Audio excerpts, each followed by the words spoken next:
दोस्तों, आज हम विश्व के सबसे बड़े दानवीर रतन टाटा के अनमोल विचार के बारे में जानेंगे। उनके जीवन में बहुत सारे उतार चढ़ाव आए, लेकिन रतन नवल टाटा ने कभी भी हार नहीं मानी और उन्होंने टाटा ग्रुप को आसमान की ऊंचाइयों तक पहुंचाया। रतन टाटा का जन्म 28 दिसंबर 1937 को भारत के सूरत शहर में हुआ था। रतन टाटा नवल टाटा के बेटे हैं, जिन्हें नवजबाई टाटा ने अपने पति रतनजी टाटा के मृत्यु के बाद गोद लिया था।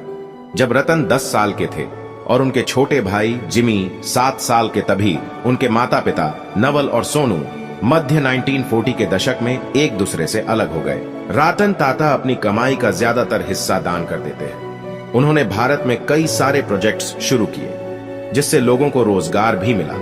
रतन टाटा चाहे तो इंडिया के सबसे अमीर आदमी बन सकते हैं, लेकिन वो अपनी कमाई का ज्यादातर हिस्सा ट्रस्ट्स और गरीबों में दान कर देते हैं।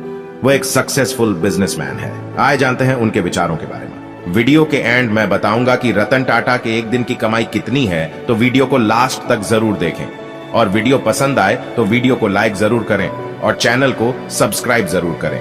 तो चलिए शुरू करते हैं। मैं सही फैसले लेने में यकीन नहीं रखता, बल्कि मैं फैसले लेकर उन्हें सही साबित करता हूँ। दुनिया में करोड़ों लोग मेहनत करते हैं, फिर भी सबको अलग अलग परिणाम प्राप्त होते हैं। इस सब के लिए मेहनत करने का तरीका जिम्मेदार है, इसलिए व्यक्ति को मेहनत करने के तरीके में सुधार करना चाहिए।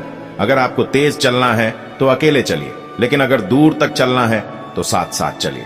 उन सारे पत्थरों को अपने पास रख लें जिसे लोग आप पर फेंकते हैं, और उन पत्थरों का प्रयोग एक मजबूत स्मारक बनाने में करें। जिंदगी में आगे बढ़ने के लिए उतार चढ़ाव बहुत जरूरी है, क्योंकि ईसीजी में भी सीधी लाइन का मतलब होता है कि हम जिंदा नहीं हैं।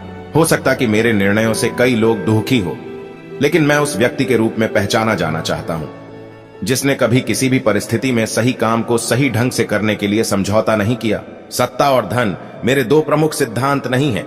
ऐसी कई चीजें हैं जो अगर मुझे दोबारा जीने के मौका मिले तो शायद मैं अलग ढंग से करूंगा, लेकिन मैं पीछे मुड़कर ये नहीं देखना चाहूंगा कि मैं क्या नहीं कर पाया। मैं हमेशा भारत के भविष्य की क्षमता के बारे में बहुत उत्साहित और विश्वस्त रहा हूं। मेरा मानना है कि यह महान क्षमताओं वाला एक महान देश है। बिजनेस को अपनी कंपनी के हितों से आगे बढ़कर उन समुदायों तक जाना चाहिए जिसे वे सर्व करते हैं। दूसरों की नकल करने वाले व्यक्ति थोड़े समय के लिए सफलता तो प्राप्त कर सकते हैं, परंतु जीवन में बहुत आगे नहीं बढ़ सकते हैं। दूसरों की नकल करने वाले व्यक्ति थोड़े समय के लिए सफलता तो प्राप्त कर सकते हैं, परंतु जीवन में बहुत आगे नहीं बढ़ सकते हैं। मैं लोगों को प्रोत्साहित करने के लिए लगातार कहता हूं कि प्रश्न पूछें, नए विचारों पर बात करें, नई तकनीक और नए आइडिया के बारे में बेझिझक आगे आएं। हम लोग इंसान हैं, कोई कंप्यूटर नहीं। जीवन का मजा लीजिए, इसे हमेशा गंभीर नहीं बनाइए।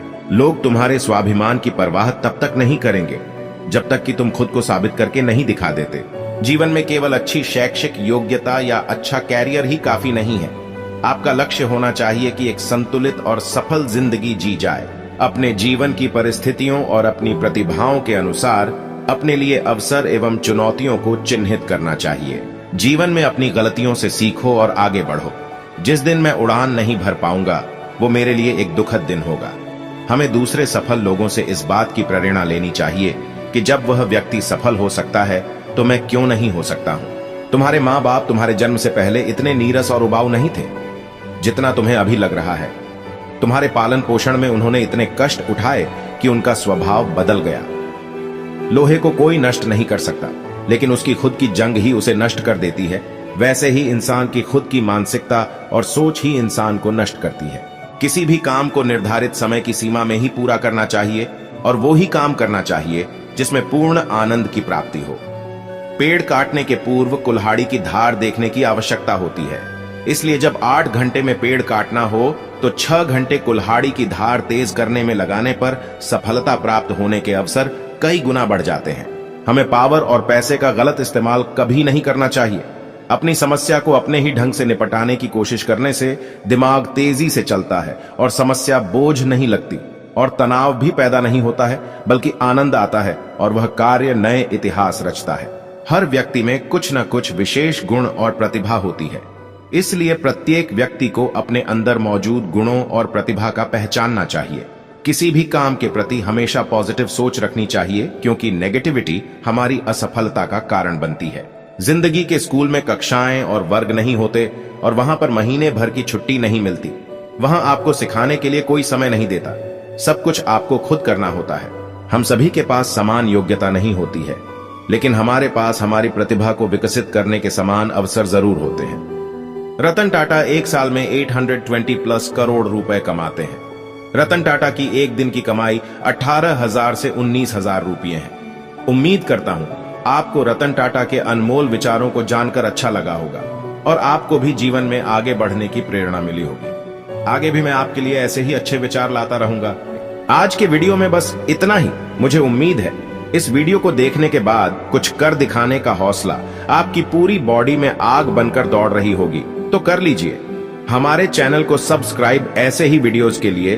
तो मिलते हैं आप सभी से एक और तड़कते भड़कते मोटिवेशनल कोट्स के साथ। तब तक के लिए जय हिंद।